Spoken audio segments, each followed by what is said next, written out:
Let's take a look at some reference materials for JavaScript.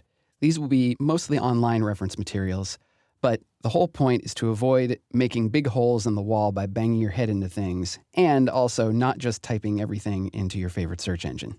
There are some good places to look. One of the best for just general reference of the JavaScript language is the Mozilla Developer Network.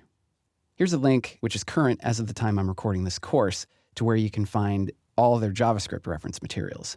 They have a comprehensive language reference, lots of examples, all kinds of goodies there.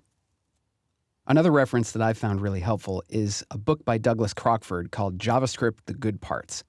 This is much more targeted at serious JavaScript developers, but if you're looking to understand the language in a deep way, I found it very helpful. It's highly opinionated and has sections including things like awful parts, bad parts, and good parts, so it is certainly unique, but I do recommend it.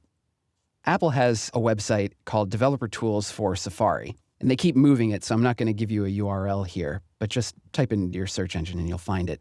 That gives you a good overview of how to use the Apple developer tools when you're working with Safari, and also if you're getting into developing web apps for iOS, it's a good reference. If you're looking for materials from Google, the Chrome developer tools may be found here, which is a very good overview of how to use their developer tools when you're working in front-end development. And finally, for Firefox, there is the Firebug Wiki, which you can find on getfirebug.com, and that will give you a similar overview of how to work with Firebug in Firefox.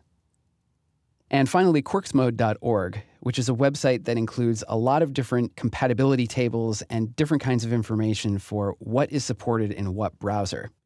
As I mentioned, in this course, we're generally concerning ourselves with the features that the best web browsers on all platforms currently support.